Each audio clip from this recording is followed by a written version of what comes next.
Welcome everybody to the Joey Harris Show on YouTube. Back again with my main man, Big TJ. Um, how are you, sir? I'm doing well, my guy. I feel like you and I are talking more frequently, and I'm not even gonna lie about it. I like It is all there. We are all there for it. But today we are back discussing the final episode. I was about to say, there you are. You disappeared. Your camera disappeared for a minute. it. Oh, it did? I'm so It's sorry, man. No, it's been going in and out. I just thought like maybe he reached over for something and didn't. It's fine. It's fine. Discussing the final episode of The Falcon and the Winter Soldier and our overall impression of the entire series and where they're going from here. So, the final episode came out. We have now both seen it, and I've got some notes here. I'm just going to go down in order. That Okay, some of them are disjointed, but you'll get the overall impression. okay. The first scene that hit me was Carly talking to Bucky and like, you don't know, like, I'm fighting for something bigger. And Bucky's saying, I fought for something bigger than me twice and failed. And I'm like, dude, like now, even now, I'm like, I'm getting chill bumps for that. I'm like, he sure did. Yeah, I'm like, if anybody knows, it's Bucky. What are your thoughts? I absolutely agree with you on that one. Having like I have mixed emotions, for Bucky because it's like I get, Bucky in the beginning, when we're seeing his connection with Captain America, with Steve Rogers, they're besties, and I love that. Then Steve goes and he saves his homeboy. He does not know how much has been done to him at this point, but he goes and he gets him out of that camp. And Bucky said it, he was fighting for something bigger than himself because once he had been rescued, he didn't have to go back on any further missions. He, wanted to be, with Steve and the team that they had of, you know, riders that were out there, taking down Hydra. But yeah, he definitely definitely fell. Like it's but yeah, so I say I have mixed emotions about Bucky because again, we have that Winter Soldier, the years where he was out here as an assassin for hire, and now he's legit trying to make up, for all the wrong that he's done. So I get it. I want to like him. Like I want to like him. He's badass. I mean, that just goes without saying. But I mean, it's like I'm just saying I want to like him as a person because I know I liked him in the beginning when I saw how cool he was with the smaller, you know, underdeveloped Steve, back in Brooklyn, and then to see his arc. You talking about arcs? I thought that Banner and the Incredible Hulk. I thought they had an arc in the MCU, but Winter Soldier, aka the White Wolf, has had a pretty phenomenal arc as well. I'm going to skip down to I'm gonna skip the next one and go to my third one because we had forgotten to bring this up anytime that we've talked. Bucky's arm that they did for him, Right. they did my man wrong. Where there's an area or something you can do and it just falls off. Well, Did did you know it could do that? No. no. They needed to tell my boy. They did him wrong. They did my man wrong. Here I was thinking that, because even whenever she did it, if you looked at the piece that was still connected to his person, it was lit up like a very brightish bluish purple. And I Mhm. was like, does that mean he can shoot this arm at people now? Like if he presses it a certain place, he can get the arm to shoot like a projectile and punch somebody 10 feet away from him? Because that would be kind of cool. But nah, man, she just disassembled him so quickly, it didn't make any sense, bro. I'm saying, if the right person with no fighting skills just happens to get lucky and touch him at the right spot, he's down. Like that's no good. The only thing that I hope is that she has to be wearing something in particular to be able to touch him. That's the only hope for him because otherwise, Right. he's sitting in his room like, is this it? Which way? What is he doing? I need to know. He goes, because I'm gonna put a protective covering over that area. Right, right. Because again, no one outside of Wakanda knows exactly where to push it at, but he goes and fights somebody and they get lucky. Then I mean, bro, how many times have you played a video game? You don't know what you're doing, but all of a sudden you did the nastiest fatality. And I'm like, oh my God, I did that? Like, yeah, so that's what's gonna happen. He's gonna be fighting the little sidekick from Spider-Man, the little, the chubby fella. I love him. He's hilarious. This dude doesn't stand a chance against the White Wolf, but he's gonna just happen to press the arm at the right spot, and now he's walking around like he beat the White Wolf. Come on, man. It'll be more like, hey, you got something right there. Let me get it. Let me get that off.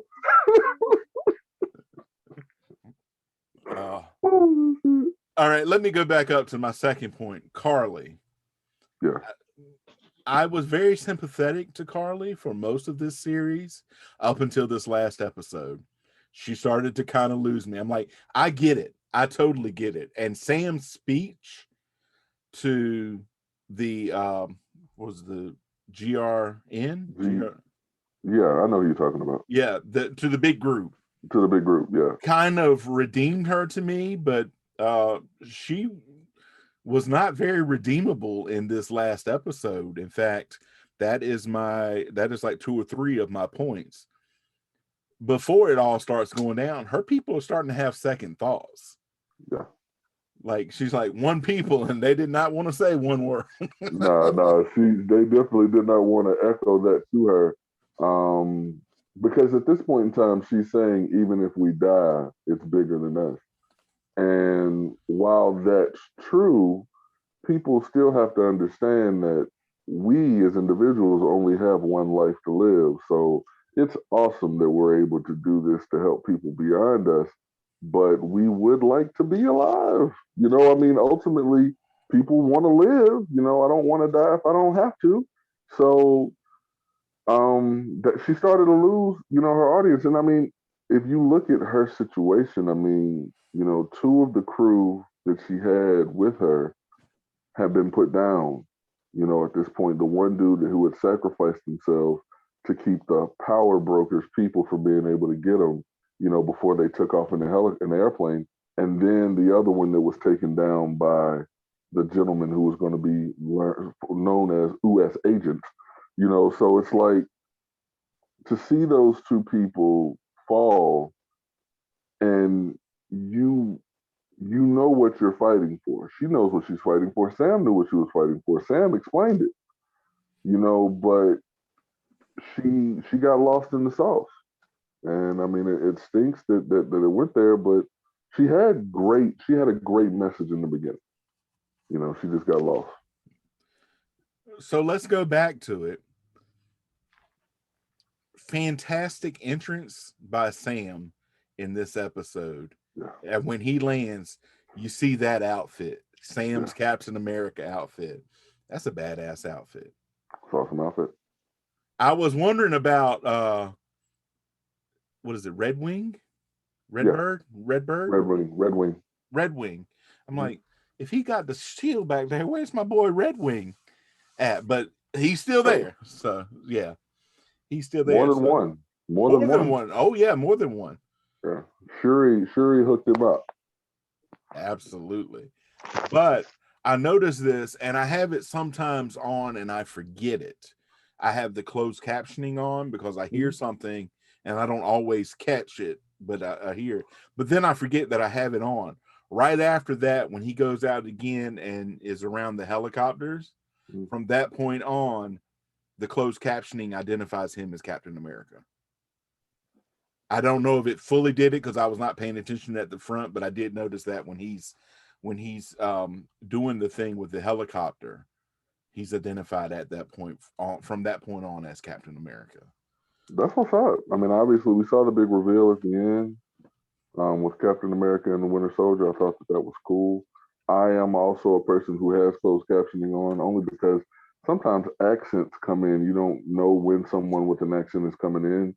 So I always like to have the words there just in case, I can't quite understand what somebody says, or maybe I didn't have the TV loud enough and somebody's voice comes in low. I always like to be prepared. I mean, I'm not that old. Get off my back. But that scene where he saved first the New York City helicopter, Mhm. the people in that, and then takes it out so that the woman can then fly the helicopter. Yep, That was a great scene. that was that was And he because that guy wasn't gonna let him get it. He had that Uzi trying to keep him back. So you're right. then say, look, it's the Black Falcon. No, that's Captain America. That is a great way Yeah, to do that. So then we go to Sam is dealing with the helicopter. Bucky is dealing with, oh, they set this truck on fire yeah. to keep him from getting all of that. So he's dealing with that. And then you hear it, the loudest, clearest yelling that I've heard through this entire series is John Walker saying Morgenthau. And he's there. He's like, you're going to pay for Lamar. Right. And she just blows him off. And he says, you don't think Lamar's life mattered? And she says, not to my mission. And I'm like, I can't do nothing for you. Like I was going to step in and mediate. All right, look, can we come to this? And she said, Right. not to my mission. I'm hands off because Look, when she said, I didn't mean to kill people who weren't important, like that right there, was a complete slap in the face because Lamar meant everything to Jen. So for her to say not important, that's what draws him to say you don't think Lamar's life was important. And shouts out to the behind the scenes of it all. Lamar's black, so that was their little nod to Black Lives Matter. Shouts out to them on that one because Lamar's life did matter. But she, like she's lost in the sauce, can't see past that because again, if she had continued to hold on to the message and realize the true meaning behind the message, she apologized for killing Lamar, but in that same breath said, I didn't mean to kill anybody who didn't matter. So she insulted him at the same time. That's tough. and again, like he had spent so much time making his own shield and they just wrecked it. It lasted like 30 seconds of battle. That's what he didn't need it. He look. I mean, I'm glad you had it because it definitely saved you from some punches that you were definitely destined to hit. But that shield was not going to make it, man. And right as I think he using it to shield off something, he sees that metal. Yeah. And he realizes, kind of in that moment to me, he's like, there is something bigger than myself, and that's what that metal means. Because in the end, he could have killed her and Absolutely. chose not to. And then at that moment, when he tries to save the truck from going over, and does, like pulls it back, but then gets taken out himself, and then Sam saves it from going over. That starts his redemption arc to me. Well, Right. it started at the point where he says, "You don't think Lamar's life mattered," and Well, then right there, I still thought if you listen to the soundtrack behind him, the music when he was the centerpiece on screen didn't change until he saved the truck. mm-hmm, Every moment that he's on screen prior to that point, it's a very dark, eerie kind because you don't know if this is going to be what sends him off. So mm-hmm, when she says that and he's like, you don't think Lamar's life matter, even the music behind his voice there was dark and eerie as if that was going to be what sent him over the edge and made him go crazy. But like you say, with regards to those medals, I feel like he understands that he is a loose cannon, and he put those medals there to as a reminder. Like, look, this ain't about you just killing people. Like, you're doing this for a reason. mm-hmm, Yeah. absolutely. And then Sam saves the truck, goes after Carly, does not know she's tussling with Sharon Carter, whom we learn is the power broker. That's cool. Sam gets there, tussling with Carly, who is shot by Sharon for no other reason than she could get me away. Makes it look like something else, like, no, you got to take her out because she's bad, but that's the only reason. Because, if she's done that, then she's like, why? Because, Carly's first words, if she's taken alive, is, why are you arresting me for doing what's right when you're working with the power broker? And it's over. That's why she quit, quit. And even in the fight that Carly and Sam were having, you recognize Sam would not throw a punch at her. Sam wasn't hitting her. He was just trying to stop her from what she was doing. Sam sitting there talking. And now, if you notice, if you remember back to Civil War, Sam said there shouldn't be this much talking in a fight. But yet, in this fight, he was talking like crazy, trying to get her to stop what she was doing. And Sharon realized, or the power broker realized, like, look, this dude is not going to fight her. He is not going to kill her. So if I don't shoot her, he's going to arrest her. And yeah, yeah. I think she was talking to somebody from Oscliff. Could be. Why not? Why not? Could be. Um, so we got all that. We get I think you can argue, I'll definitely put top 3 best speeches in the Marvel Cinematic Universe by Sam. Um,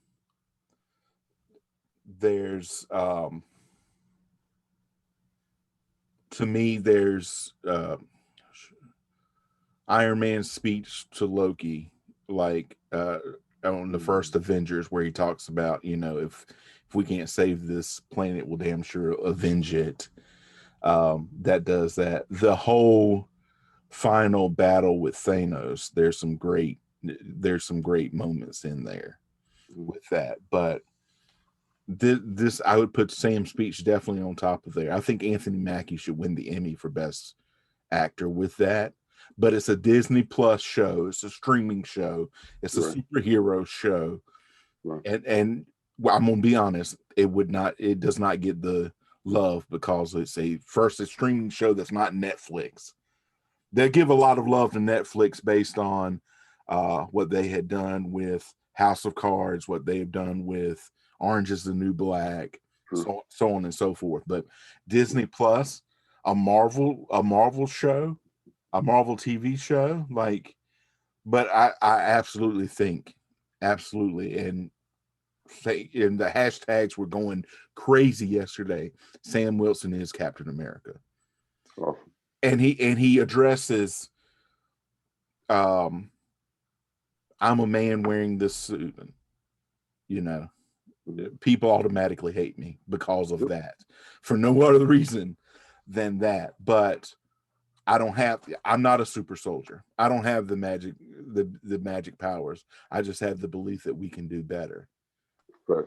And I'm like, that is just straight up. And it's a fantastic callback, to me, to the first Captain America, where Erskine asks Steve Rogers, so you want to go and kill Nazis? He says, I don't want to kill anybody. I just don't like bullies.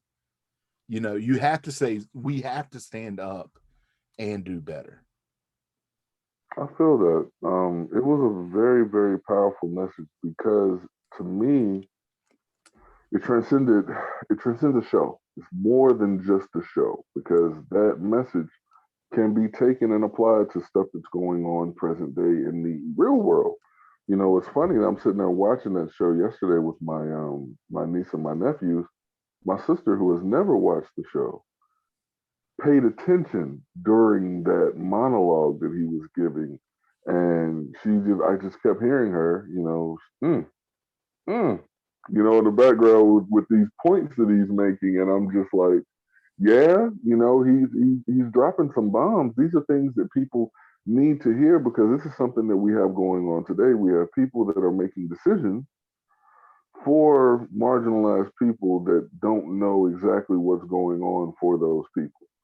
And you have to think about how chaotic it must be after the blip. Because at the rate that we're going of creating human beings, you get half the population to disappear. The people that are left behind ain't much left to do except for smack. So you're going to have more people created in that 5 years where everybody is gone. So then when everybody comes back, there's going to be way too many people. But no one deserves to have their rights infringed upon. And that's what they were prepared to do by putting people in settlements, internment camps. When is that ever okay? Right. So yeah, But the guy brought up like the people who disappeared. I come back, somebody else is living in my house. I get that, but as Sam says, it doesn't have to be either or. We can figure out a way. right. We're good enough to do that, and then and we're going towards wrapping it up. Very powerful, the scene between him and Isaiah, Yeah, where he says that we built this country, we bled for it. Nobody's going to tell us we can't fight for it. And then to have Isaiah's contribution finally acknowledged acknowledge. and put into the Captain America section of the museum, that was a powerful moment. Yeah. I saw someone joking on it and saying, "Hey, that's a phenomenal statue, but it's small." You know, like people are gonna miss that. They're like, people are gonna walk past the statue and be like, "What's that statue for?" And they're gonna be like, "Did you read the plaque?" And I'm like, "No, I didn't read the plaque. What's the statue for?" And I'm just like, "Yeah, people will do that, man." But it tells the story of Isaiah. It tells the story of his heroism. It tells the story of a government that would test things on people, and as wrong as that is, still walk around with their chest out like we're the land of the free and the home of the brave, but they wanted to hide some of the transgressions that they did. I was totally okay with a lot of this show, and I didn't think that I was going to. When I heard about a Falcon and Winter Soldier show, when it first started, had the little seeds of information, I said that right there will be what stops me from watching the MCU. I said if I have to watch the show to watch the movies, then I'll just stop watching. And I was totally wrong. Totally wrong. Great show. So this is where they leave us off. We've got Captain America and the Winter Soldier. Mm-hmm. We've got Sharon Carter as the power broker, now fully pardoned and an agent back with the government. Mm-hmm. We've got John Walker fully in his U.S. agent costume. U.S. agent. Yeah, with his pistol at his side, no shield yet, but it is coming. I feel that it is coming. And we've got Baron Zemo enacting his last bit of revenge. Although they said that there were 4 people. You notice this, they said there were 4 people left, only 3 got into the thing. And he says one nation, one people, or one people, one nation, closes it and walks away, and then they blow the thing up. So there's one person left out there. The big dude. Yeah. The big dude that was wearing the military gear. He wasn't one of the ones that was in the back of the car.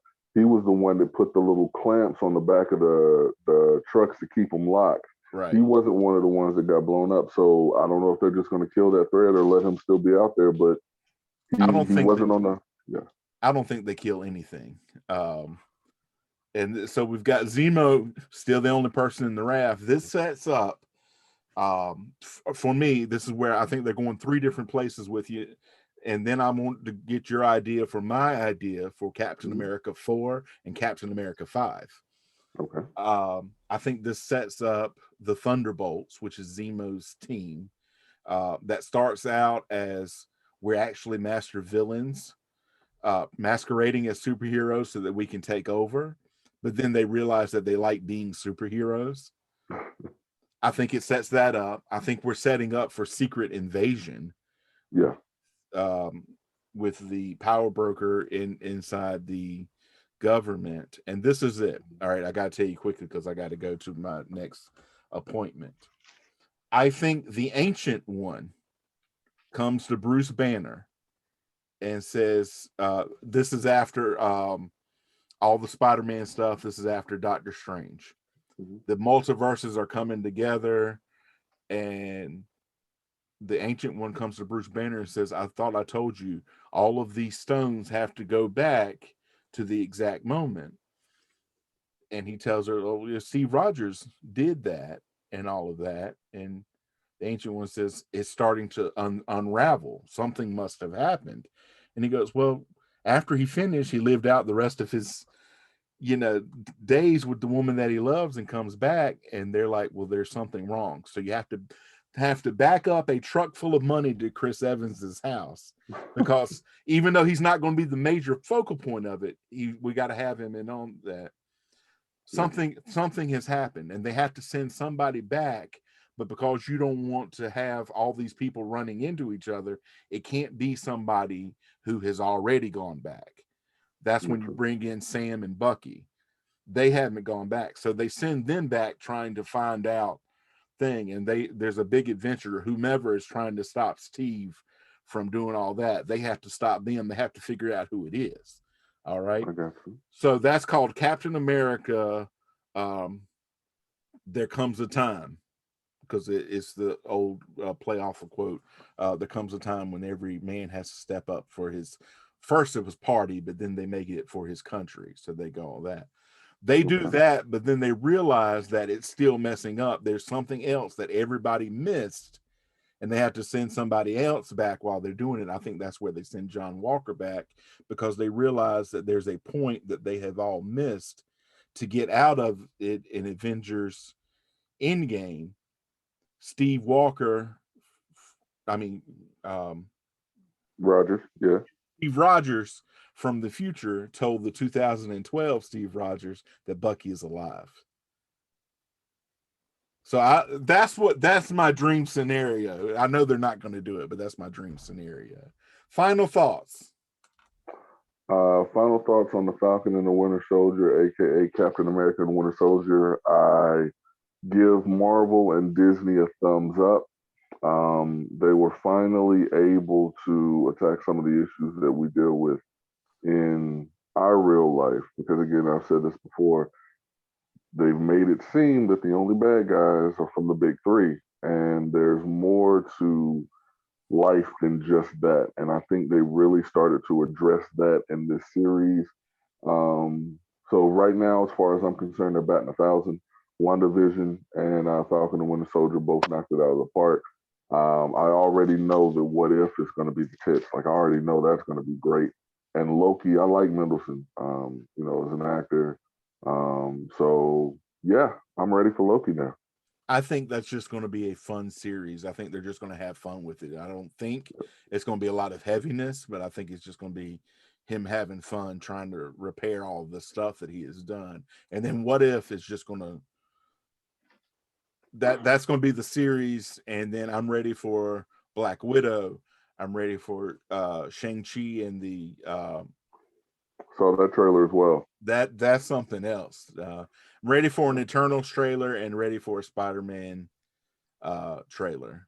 So Marvel's got the rest of the year locked down, especially with a Hawkeye series coming, as well as a Ms. Marvel series, and then She-Hulk. So thank you very much, TJ. As always, I've got to go rush to my next appointment, but thank you, sir. As always, thanks everybody. Like, share, and subscribe, and we'll see you next time.